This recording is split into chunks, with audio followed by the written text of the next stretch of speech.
All right then, ladies and gents, it's that moment you've been waiting for. I was actually meant to do these yesterday, but we don't need to talk about that. It's the moment you've been waiting for. We have got the Premier League predictions ready to go.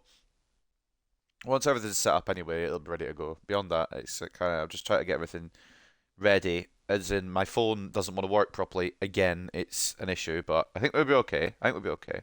So here we are then. This is going to be this is a league I know the most about, obviously, because I watch it week upon week because I support a team in said league. But by no means does this mean that this is going to be the correct table because I probably won't be right with any of these. There'll be some stupid shocks this year, like, I don't know, Bournemouth, who's on my screen now getting Champions League or something.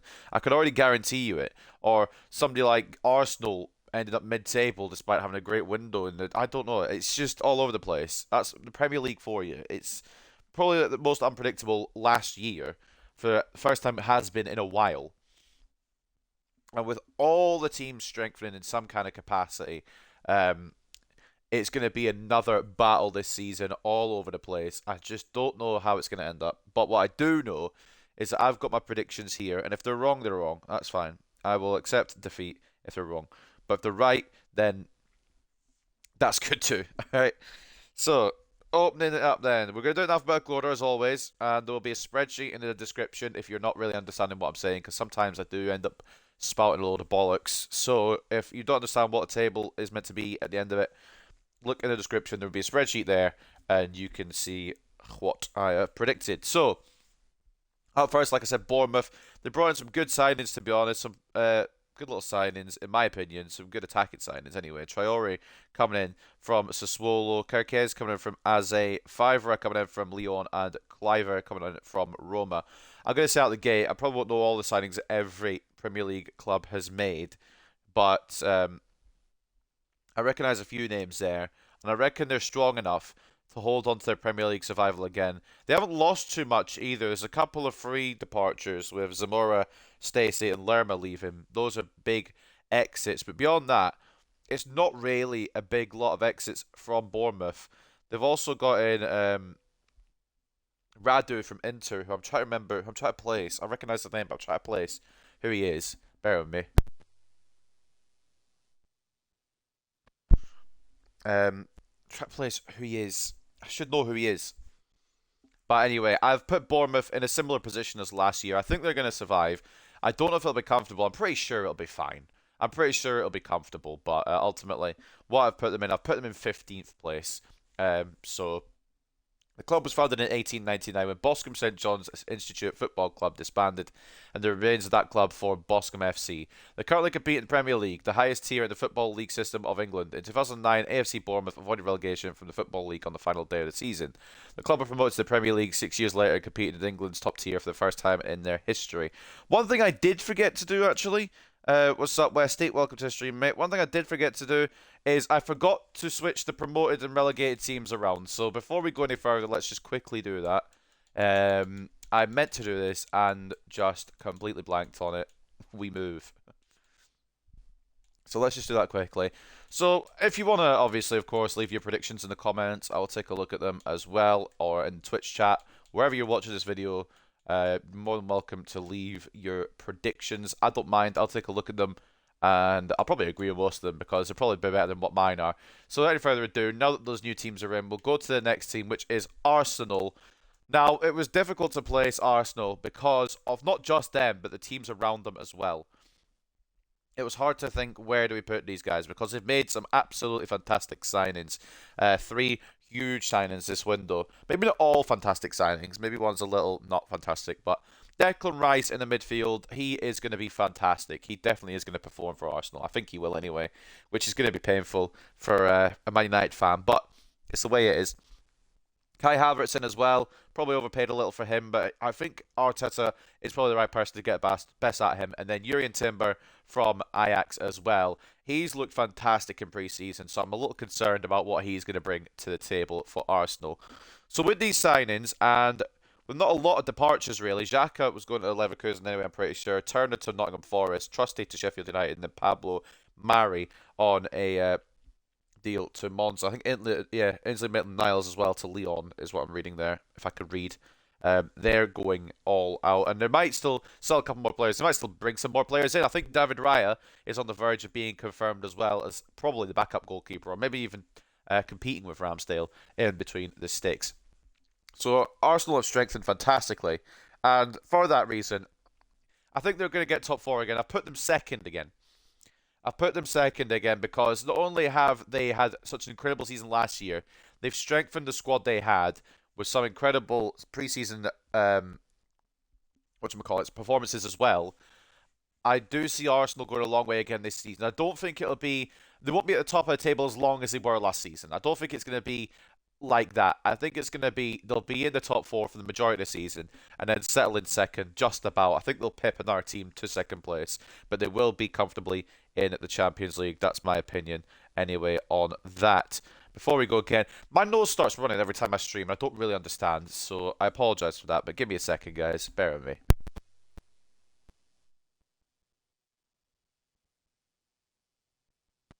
So whenever I'm muting, by the way, I'm just like sorting my nose out or whatever. I apologise for that. So the club was founded in 1886 when a group of workers from the Woolwich Arsenal Armament Factory formed a football team called Dial Square. They've been crowned champions 13 times and have won the domestic cup on 14 occasions. Nicknamed the Invincibles, the Arsenal squad of 2003-2004 completed an unbeaten league season with 26 wins, 12 draws and 0 losses. The club reached the UEFA Champions League final in 2006, keeping a competition record of 10 successive clean sheets along the way. Fair play. Up next then, Villa. There's a feel-good factor at Aston Villa, honestly, at the moment, with Unai Emery working his magic there. He's having a fantastic job there so far, and some very good signings as well being brought into the club. With Moussa Diaby coming in from Bayer Leverkusen, Pau Torres on a cut price deal from Villarreal. That's probably one of the best deals of the window. Not to mention Yuri Tielemans on a free. He will do work in that midfield. They've still got rumours that they're going around that they're going to be linked to Zaniolo as well from, I think he went to Galatasaray, but he's been linked to Aston Villa as well. And they've not lost a lot either. They've lost Nakamba to Luton, they've lost Ashley Young on a free transfer, and they've lost Wesley to Stoke. There's not really been any departures from Aston Villa, and they've only strengthened. And I think for that reason, they're going to be another force in this season. I don't think they're going to go any higher because of the fact that they also have Conference League to contend with this year. There's going to be a lot of football for them to play. I think they're going to finish in the same position as last year, although I didn't predict them to finish here last year. But in the same position as last year, I put them as 7th. I think they'll finish 7th, and I think that's pretty good to say. But I could be wrong off of that. It's 3 great signings, another one to come in. It might even be higher for Aston Villa. But at the moment, I can't justify and put them any higher. So this is going to be my table. It'll probably end up being wrong by the end of the season, but that's where I've put them. So members from the Villa Cross Wesleyan Chapel cricket team met under a gaslight to form Aston Villa in 1874. They have been crowned champions 7 times and won the domestic cup on 7 occasions. Aston Villa became the second team ever to win the double when they won the first division and the FA Cup in 1897. They won the UEFA Champions League in 1982 after defeating Bayern in the final, played in Rotterdam. Now, of course, some of these descriptions might be out of date because of what's happened this season. There's some trophies, another trophy in Man United's cabinet, a treble in City's cabinet as well. So some of those might not be updated just yet. Up next then, if I can find them on this list, it is Brentford. They've had to work around the ban of Ivan Toney this window, and I feel like beyond that, they do have a relatively good squad. They've gone past the second season syndrome now, and I think they're going to be strong within this season as well. So take a look at their signings. They signed Nathan Collins from Wolves. He comes in for around 20-25 million. Kevin Shade from, I don't know how to pronounce that, it's going to be Shada in it, from Freiburg. He comes in, as well as Flecken in between the sticks.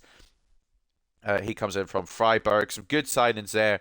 And all the loan players that were out last year coming back. Some of them have gone back out again on permanent deals. And the big departure, of course, for Brentford is David Raya in between the sticks.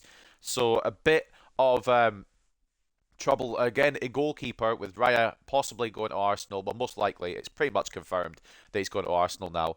Not to mention as well Toney having that ban up until January. It's not going to be... Is it January? It might not be January.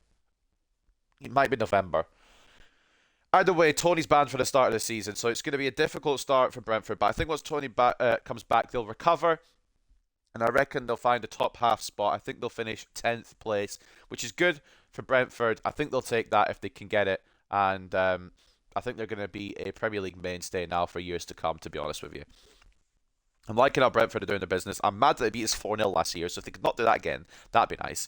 But I do like them, so I'll give them that. Brentford Football Club was formed in October 1889 by a group of local sportsmen when a new recreation ground was to open in the area.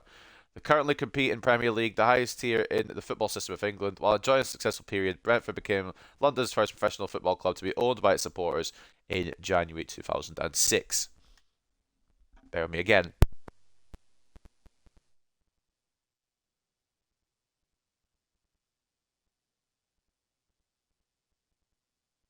For Christ's sake, I don't know. It always seems to come on quite quickly. My nose. It's really annoying. But anyway, Brighton up next. Then I think they're going to be another dark horse. I don't think it's going to be as good as last year, unfortunately, for Brighton in terms of league success because A, they've lost quite a lot of players. B, they're in the Europa League this year, so that's another thing for them to focus on. So they have brought in some good players. João Pedro up front from Watford. It's a good striking option. He is solid up there, so fair play there. They've signed in Verbruggen from Anderlecht to probably, it looks like, replace Robert Sanchez, who it seems to be on his way to Chelsea. Igor in from Fiorentina as well, and James Milner on a free alongside Mohamed. Is Mohamed? It's not Mohamed at all, is it? It might be. The Hood from Brighton, from Dortmund anyway. Um, Promotions from within the youth academy as well. It's looking like a decent window for Brighton, but they have also lost quite a lot. Robert Sanchez, of course, gone to Chelsea. Alexis McAllister gone to Liverpool. There's rumours swirling around Matoma as well. Does he stick around? Does he go? It's a matter of what's going to happen with that kind of situation as well. Plenty of loans out as well for some players who won't get as much time on the pitch. But I think they'll have another good season. I think they'll drop a couple of places in the Premier League because realistically, if everyone's saying they expected Brighton to come sixth last year, they're fucking liars. So I'm going to say Brighton finish eighth. It's just outside Europe. I'm aware of that, but they've got Europa League this year. They've lost a couple of players. They've strengthened well, but I think it's just going to be too much of Brighton to get back into another European spot. I could be wrong. Obviously, that's all point predictions. But I just don't see that happening personally. So Brighton in 8th place seems about right for me. So the club was founded in 1901, a public house on Ship Street in Brighton. They currently compete in the Premier League, the highest tier in the Football League system of England. Brighton were Sussex's only representatives in the Football League until 2011 when Crawley were promoted to League Two. Up next then, newly to the Premier League, of course, after getting relegated 2 seasons ago, they came back up, dominated the Championship, and won it with ease under the charge of Vincent Kompany. They look good to Burnley. They've made some good moves so far this window as well. Amdouni from Basel. They signed James Trafford from a permanent as well, or on a permanent, from Man City. Bayer from Borussia Mönchengladbach. Sander Berge from Sheffield United, and that's just a start. They've also signed in Darrell O'Shea from West Brom, Obafemi from Swansea. Some good moves, but they've also lost. They've not really lost actually as much as I thought they had. Weghorst out on loan, thank God. He would have scored against us if he'd stuck around, I'd bet you. Along with Ashley Barnes to Norwich on a free. That's pretty much the only exits that have come about here. Some very good business actually from Burnley, and I feel there's a feel-good factor around them at the moment. With Vincent Kompany at the wheel, he's doing wonders with them, and they're doing wonders as well. I've got them in 13th place. I didn't want to put them way too high. I feel like they're going to survive comfortably, but I don't want to overshoot the mark with them, if that makes sense. I feel like it's just probably going a bit too high if I put them any higher. So 13th place for the Clarets. Founded as Burnley Rovers, the club changed to its current name in 1882 and were one of the founding members of the Football League. They have been crowned champions 2 times, have won the Domestic Cup on 1 occasion. In 1992, Burnley became only the second club to have won England's top 4 divisional titles. So a decent run for them. And I reckon it's an easy survival for them this year. I don't think there's going to be any threat of relegation, but we'll see. We'll see how it goes. Up next now. This is a difficult one because I honestly don't bloody know, man. I don't know what's happening around Chelsea. Todd Bowley's just buying players for fun. None of them are working together, really. It just seems to be a bit of a mess. But I reckon if they can get their act together, it's a good season on for Chelsea. I don't think they're going to get top four, um, but they've brought in some big names as always. Christopher Nkunku, obviously from Leipzig, he's going to miss the first part of the season with an injury, but when he comes back, he's going to put in a hell of an impact. Had some great preseason games. Disasi from Monaco, Jackson from Villarreal, Ugo Chukwu from Rennes as well, along even with Robert Sanchez from Brighton. It's some great signings. They've brought up Lewis Hall, Levi Colwill, and Matson from the under 21s as well, so hopefully they'll get some good game time. Um, I'm really hoping that they do get game time because they are good little players. But I don't want Chelsea to do too good. All right, let's not be around the bush here. I want them to do good, but not too good. So I put Chelsea sixth. I think that's about right. I feel like there's going to be five teams that are better above them, and we've already gone over one. There's a few more that's going to be there as well. Chelsea, I reckon, get sixth, and they will probably be fine with that, especially after last year. With all the expenditure, I feel like it's probably a right guess to go. They've cleared out the club as well, got rid of a lot of players that weren't using. Havertz, of course, to Arsenal, Mason Mount to Manchester United, Kovacic to Man City, who they might want to keep around, but they haven't done ultimately. Koulibaly and Mendy have gone to Saudi Arabia. Loftus-Cheek, Pulisic, both gone to Milan. Ampadu gone to Leeds. We've got Baba, Aspilicueta, Kante, Aubameyang all leaving as well, and then some players on loan as well leaving and exiting. So a lot of business going around Chelsea right now, but I think it's good business, and I think they will rally this year and finish sixth. I'm gonna have to sneeze, but yeah, I think it's going to be a good season for Chelsea. They've got Pochettino as well. He's worked miracles in the Premier League. Got Spurs near the top of the table. That's miracle enough. But genuinely, no, I think they'll have a decent season. I don't think they'll break top four. Or at least I hope they don't break top four. So I put them sixth.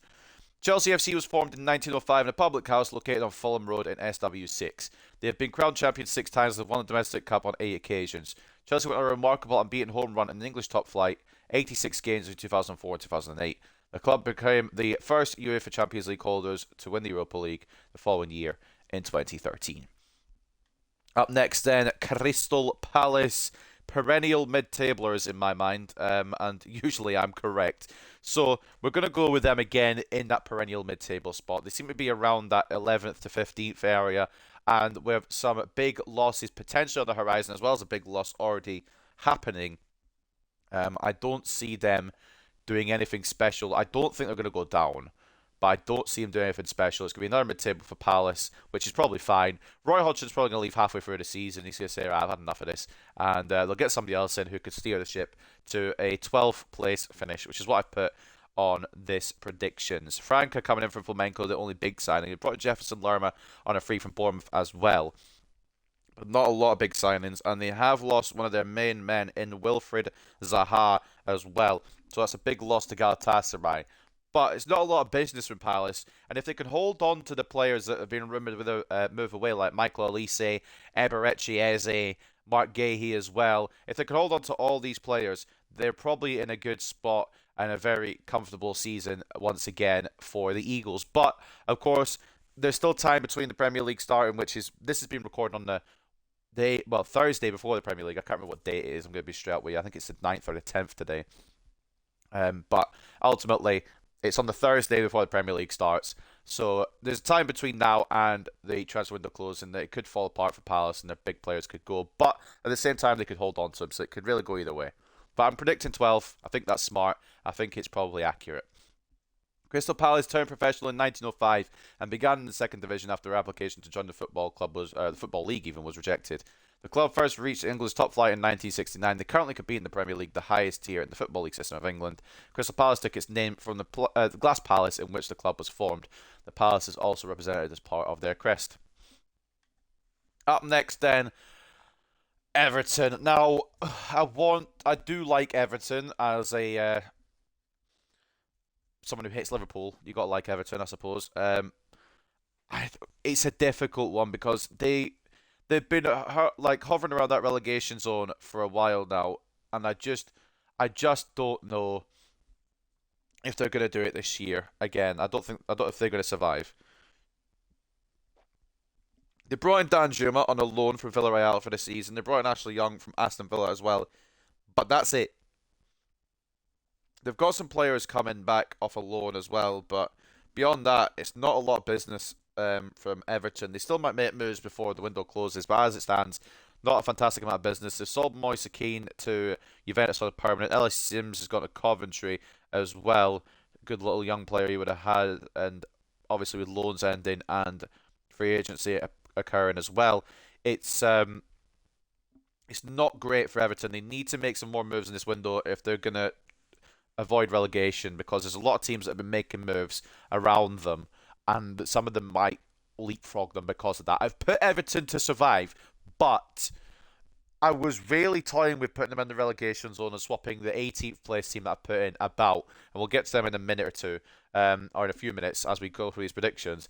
But Everton, I think they'll just about hang on once again to the Premier League status. 17th place is probably about right for the Toffees, and I don't see any higher, to be honest, for them, or any lower.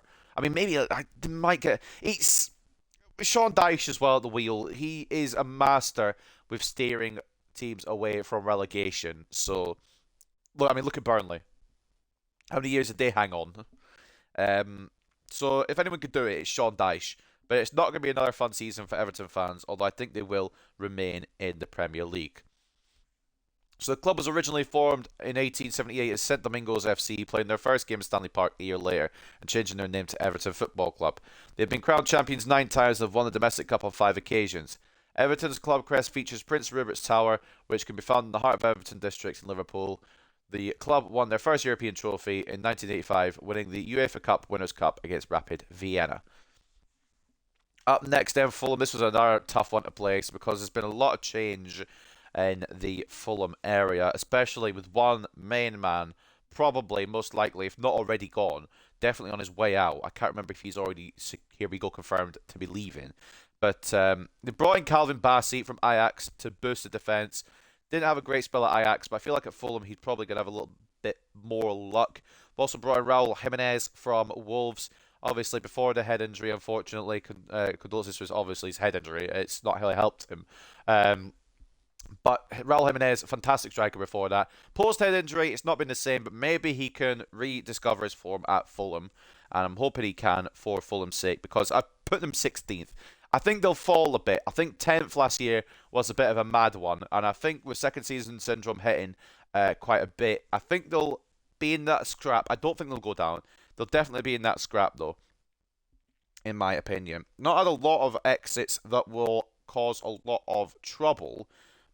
Beyond Solomon, I think, is probably the only one that I would say the big name exit. The rest of them, not as bad, and probably players who would like to leave. So if Fulham can keep going about their business before the end of the window, I reckon they will survive quite comfortably. But again, the second season syndrome will probably hit.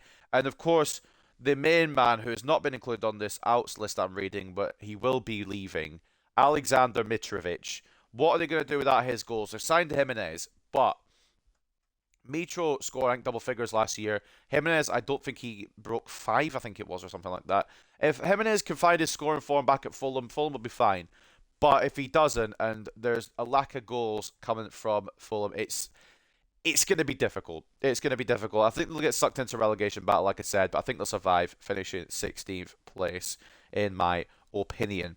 So, club was founded when a school teacher and church warden formed a team for local boys at Fulham St Andrew's Church in 1879.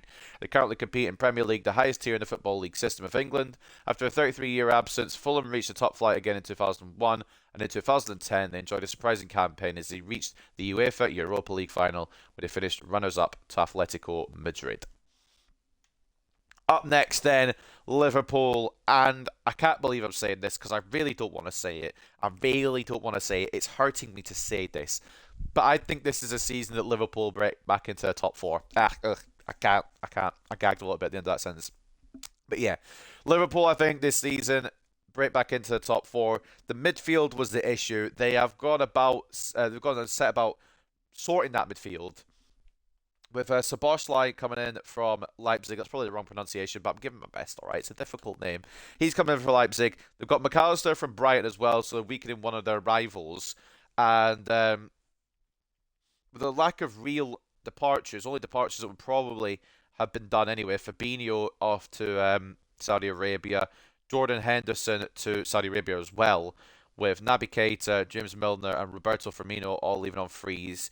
I feel like they've done a good amount of business. They've not really weakened the midfield, although I suppose they could do with a bit more depth there, I would say. It's probably what I would still say for Liverpool. But getting rid of the players that weren't performing as well and bringing in some class talent, I think will get them to that next bit. Times at the end of that last season, I thought they might like snatch top four from us.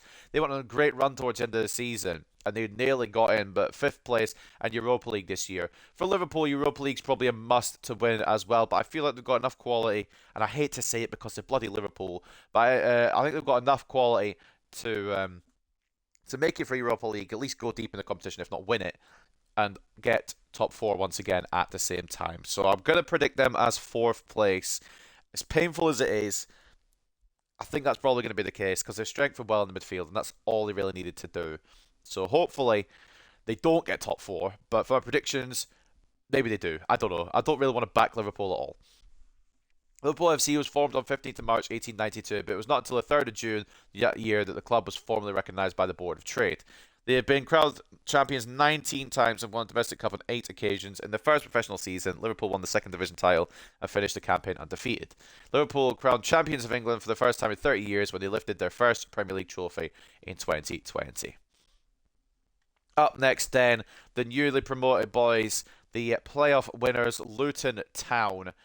I mean, I think we all want a fairy tale story for Luton Town. We all want them to survive and we all want them to stay up.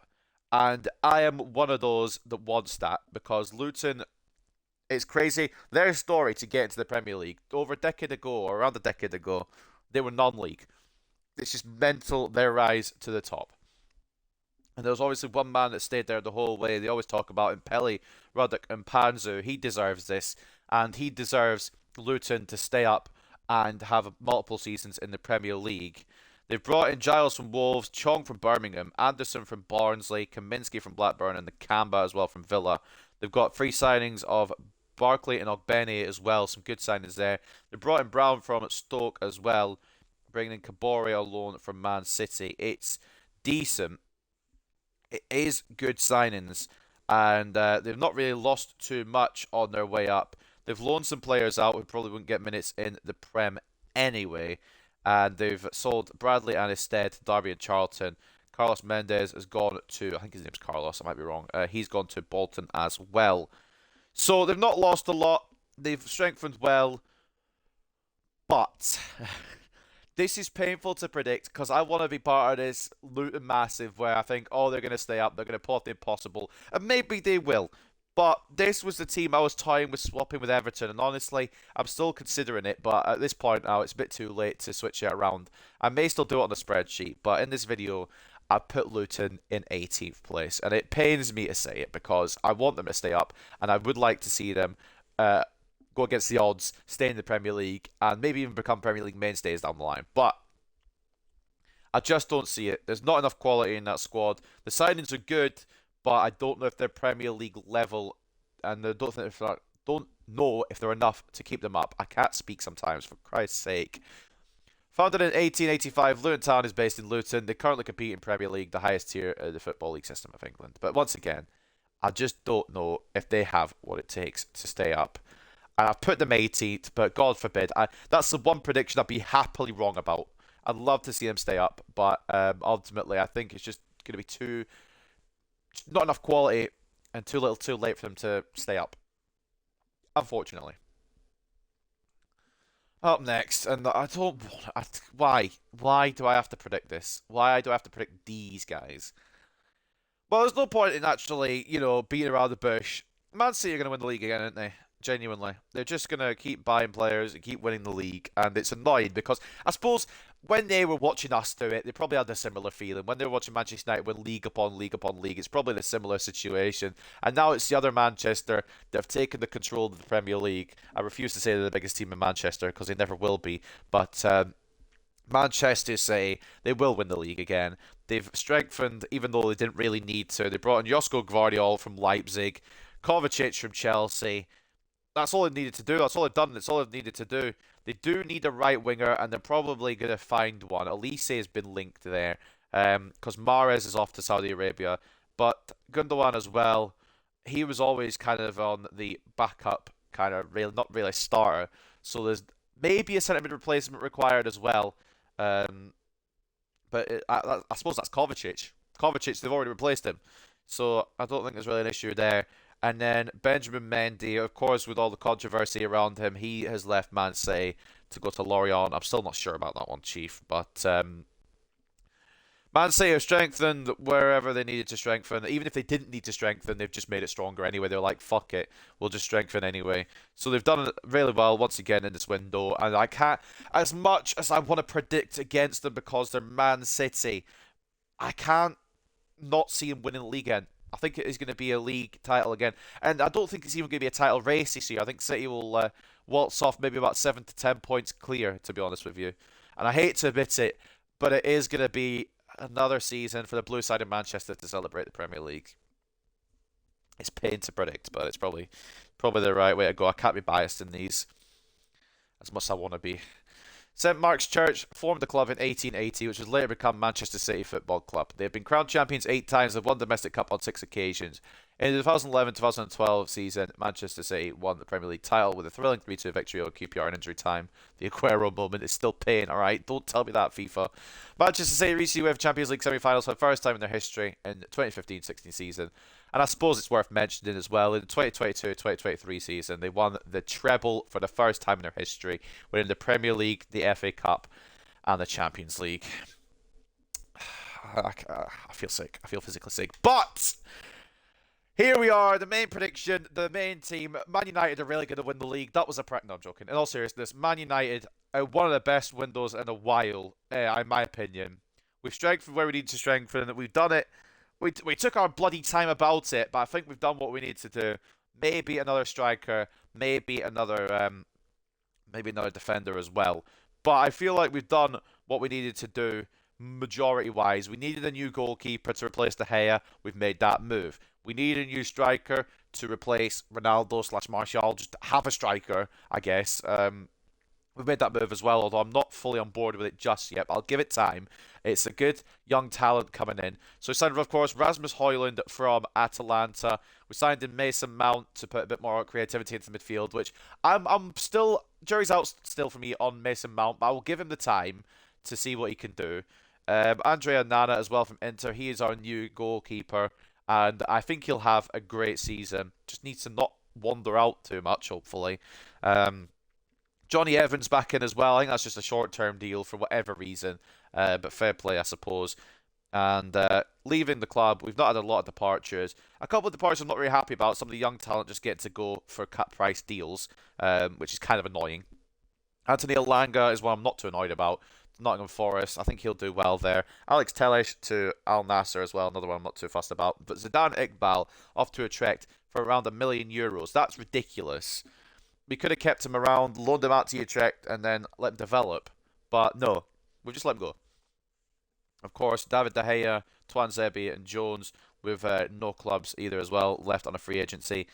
And thank God these loans ended, especially this one, Wout Weghorst, back to Burnley. He's now out on loan at Hoffenheim, I believe it was, I read earlier.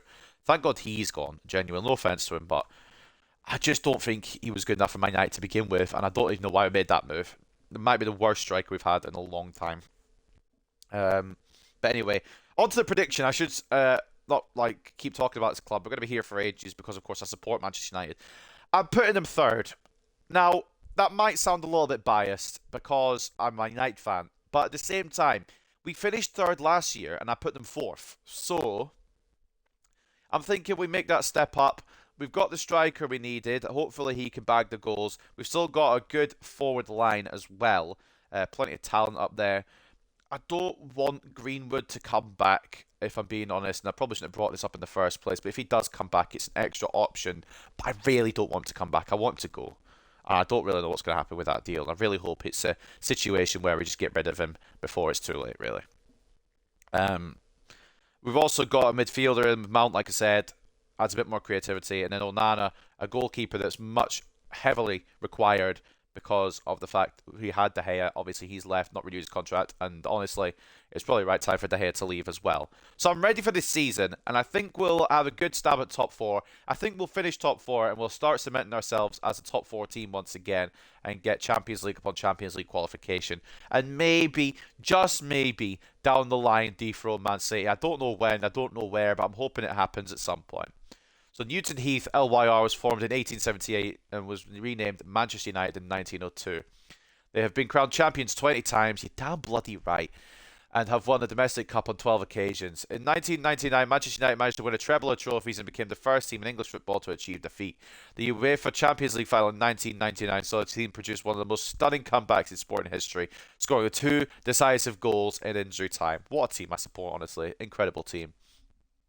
Up next, then, another team that seems to have stormed into contention recently with the money that's been injected into their club. They've spent it well, and they secured Champions League qualification last year. I thought they would get into Europe.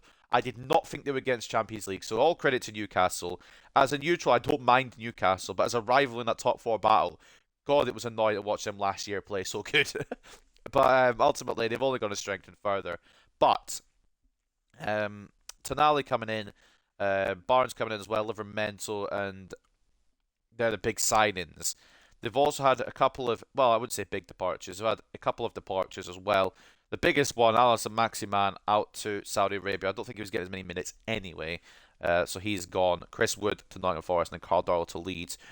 The thing is with Newcastle, and I would love to predict him in the top four again, but the thing is, I think because they're now back in the Champions League, I think the stress of not having Champions League football in however long, I think them playing Champions League will probably maybe take a bit of precedence to see how far they can really go. But obviously they'll be looking to secure top four football again and try and become a mainstay in the Champions League picture.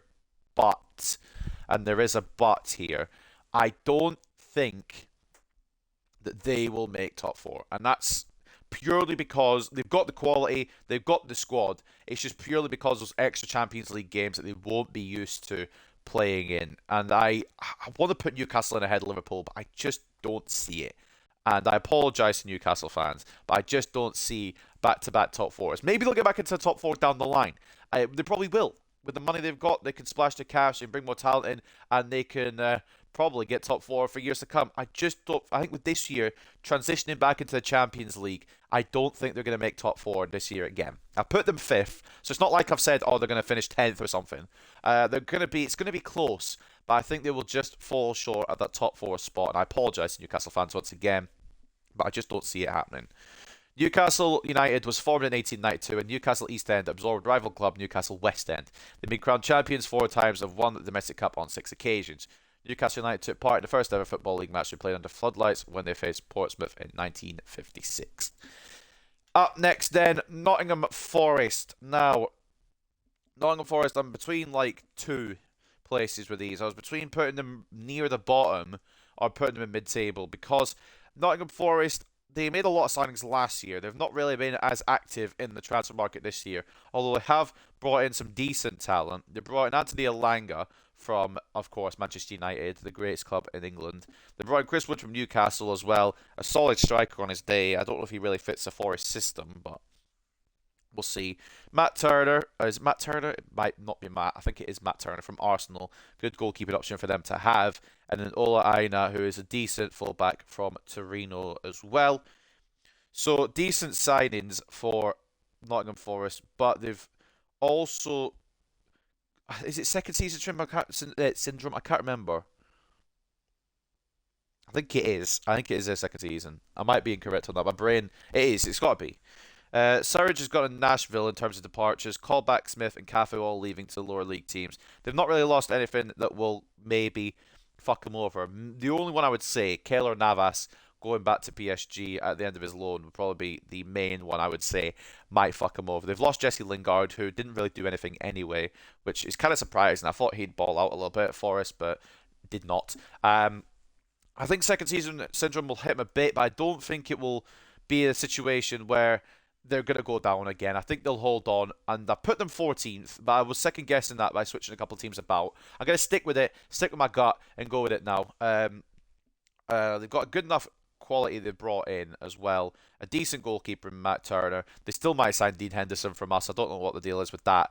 They brought in a striker in Chris Wood, and Alanga will probably, I hope, for his sake, I should say, find his best form at Forest because he is a good player. It just couldn't really get his foot in the door at Man United, and when he did, it just didn't. I don't know, it didn't seem to click. And I really hope he. I wish him all the success.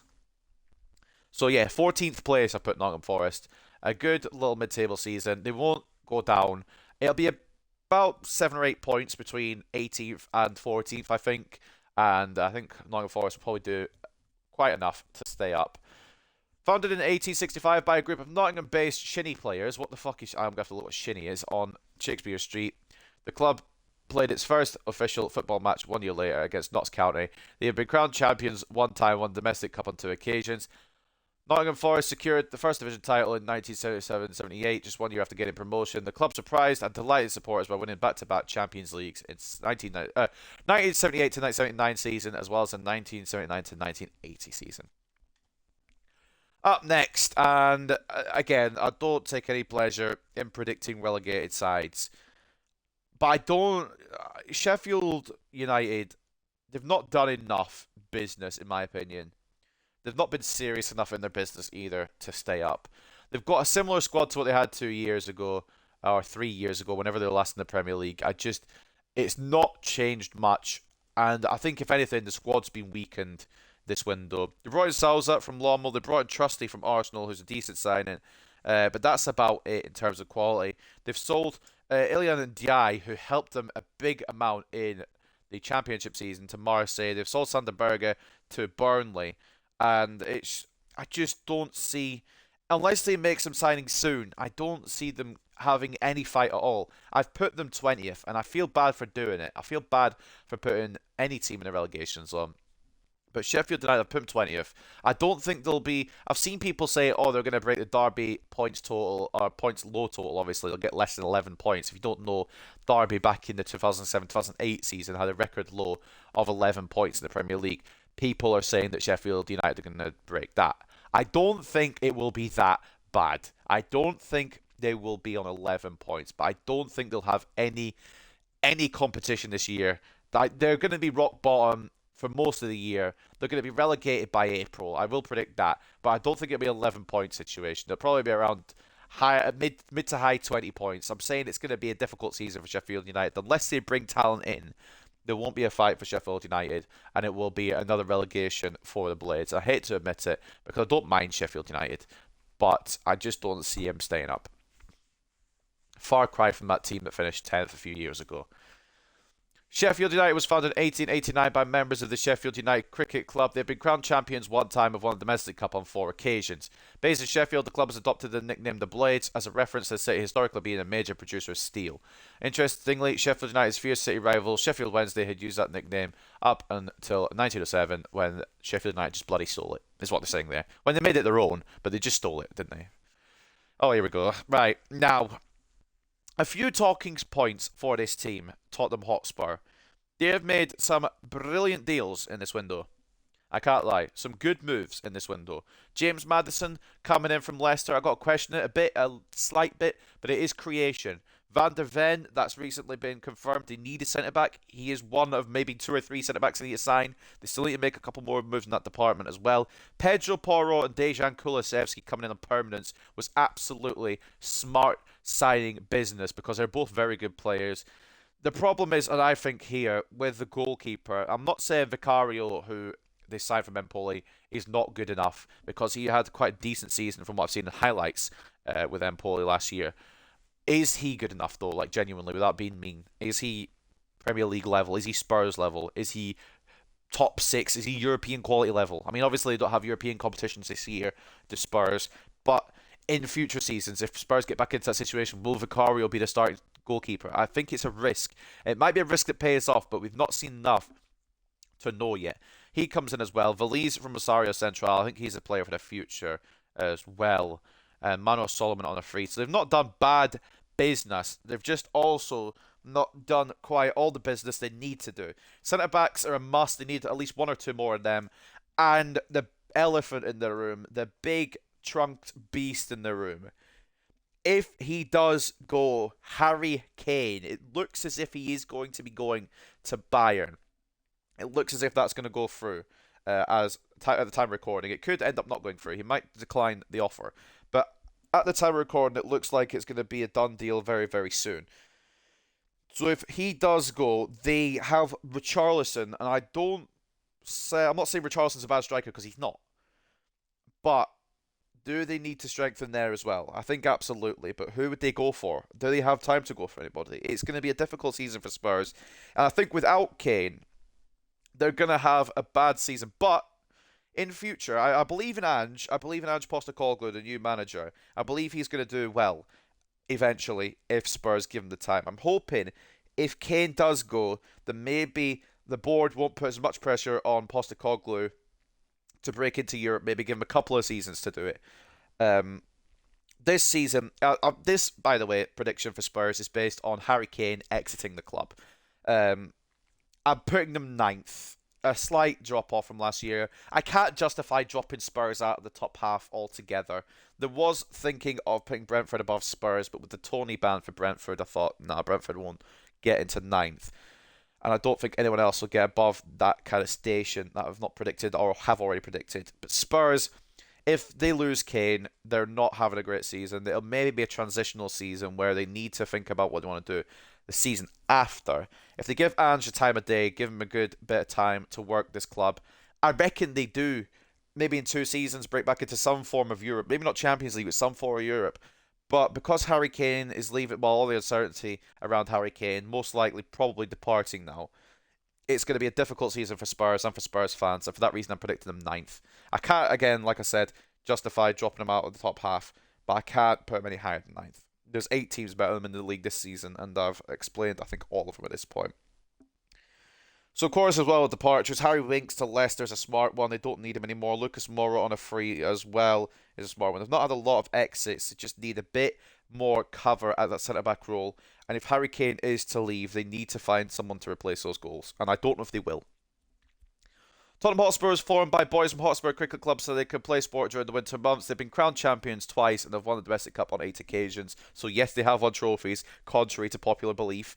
Tottenham Hotspur became the first non-league team to win the FA Cup in 1901 following the formation of the Football League in 1888. The club also became the first English team to win a European competition after having won the UEFA Cup Winners' Cup in 1963.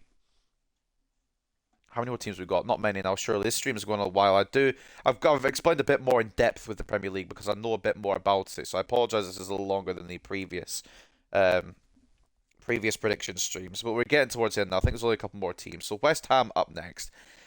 At first, I was really unsure of where to put West Ham. But they've been linked with a few players recently. Off the top of my head, I can't remember them all. But they're finally signing people. And that's what's important. They've signed Edson Alvarez already. That's a done deal. He's come from Ajax. Whether he plays CDM or centre-back, he's good in both positions. He'll be solid for West Ham. I don't know if he'll be as good as Declan Rice because that is a big hole to fill. But I think he's going to be good enough. They've also been linked with Maguire and McTominay, who please take them both, honestly. I think they will thrive at West Ham, honestly. There was someone else they were linked to, but I can't, for the life of me, remember who it is. The problem is with West Ham is they've had a lot of departures. And I think I've over-predicted them in this list, but I just didn't know where else to put them. I think if all the deals that they're currently linked to go through, they'll have a fine season. But I'm looking now, and I've realised that I've probably predicted them a little too high, and I'm regretting it. But again, I can't think of anyone who would go in that spot instead of them, so we're going to just stick with it. We're just going to go with it and hope that I'm right. The signings, I should say, that they're linked to come in, and the European competition as well. They're in the Europa League this year. I don't know if there'll be big focus on that. Maybe there will be. If they win the Conference League last year, they automatically qualify for the Europa League, so maybe they'll focus on that. They've got enough quality to not get in a relegation battle still. They, of course, have lost Declan Rice to Arsenal. Skamaka's gone to Atalanta, with Vlasic and Masuaku also leaving the club as well. It's not... I mean, besides Rice, it's not huge. Skamaka was injured for the majority of that last season, and Antonio was decent for them. They've got Bowen as well, who is still sticking around, it looks like. They've got plenty of talent. And I think I maybe overpredicted them by putting them in 11th, which is where I put them. I think I already said that. I might not have done, but I've put them in 11th. They're not going to have a outright crazy season, but I don't think they'll be dragged into a relegation battle either. I think they've got enough quality. The the Europa League football might take a toll on them, but if they get put out in the group stages, which I'm going to be honest, I think they will, or even put back into the conference, um, I think West Ham will probably focus more and try to build up their league progress, especially after last year, and I think they will finish 11th. It's a risky one, but I think it's possible at the same time.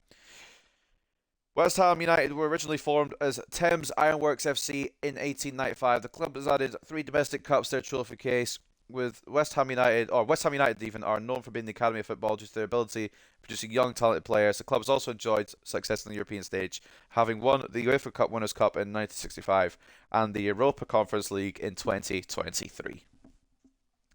The final team, and I think you know where these are going. If you've been following, fair enough. Good luck to you, honestly. If you haven't been following, then you know that there is one relegation spot left, and that is going to be going to Mr. No, not Mr. Lopetegui anymore. Lopetegui, I don't know how to pronounce it. Mr. O'Neill now, after Lopetegui left right before the season started, been replaced with Gary O'Neill, which is not inspiring at all, in my opinion. And even though they've made some decent signings, they brought in Traore from Metz, they've brought in, I think, Cunha, I think he was on loan last year. He's now in on a permanent. I don't think they're going to do enough. They brought in Matt Doherty back as well. I just don't think it's going to be enough, though. They've lost more than they've gained. They've not got a striker who's going to put the goals in the back end net. Last year, I think goals were a struggle at Wolves as they scored the least in the entirety of the Premier League. So it's not going to be a fun season for them. Ruben Neves out to Saudi Arabia. Nathan Collins to Brentford. Conor Cody to Leicester. Jimenez to Fulham. Giles to Luton. The list goes on here. A lot of departures. Adama Traore, João Moutinho, and Diego Costa all leaving on free agency as well. They have not done the business, and maybe they will before the end of the window, but they need a lot of business. They need a defender, they need a striker, they need a midfielder, they need everywhere. And if Jose Sa leaves as well, they'll need a goalkeeper. I don't think he will. I think he'll stay at Wolves, but I don't think he should, is my opinion on that. So I think Wolves, they've had a good run in the Premier League for a good few years now, but unfortunately, it's time to probably say goodbye to them. Unless they can find those goals from somewhere, unless Cunha has a great goal scoring season, I don't see him staying up. I've put them 19th. I was toying with putting them 18th as well. I was kind of juggling Everton, Luton, and Wolves around those areas. But I think this is what I'm going to settle with now. Wolves will probably get relegated, unfortunately, because I do like Wolves, but I don't see them. They always give us a tough game anyway, Man United. I don't see them getting enough goals, enough points, enough wins, enough everything to remain in the Premier League for one more season. So the club was originally founded in 1877 and became known as Wolverhampton Wanderers in 1879. They have been crowned champions 3 times and have won the domestic cup on 4 occasions. Wolverhampton Wanderers were one of the 12 founders of the Football League in 1888. The club reached the UEFA Europa League final in 1972, and they became the first club to have won England's top 4 divisional titles in 1988. So that is going to wrap up the Premier League predictions. I've got the spreadsheet in the description if you haven't kept up with my placements. So I apologise if I've not explained it fantastically, but that is where everyone is going to be in the Premier League, in my opinion, this season. The only ones I'm unsure on are Spurs and West Ham.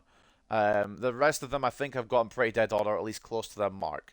But ladies and gentlemen, that will wrap up these Premier League predictions. As for career mode, I will try and get back on it. I didn't really feel like playing it the other day. I will probably do one tomorrow if I've got the time. But ladies and gentlemen, that will wrap up the Premier League predictions, and I will see you next time for some more content on the channel. And of course, we'll see you in May when we react to these and see how wrong I really was. Peace.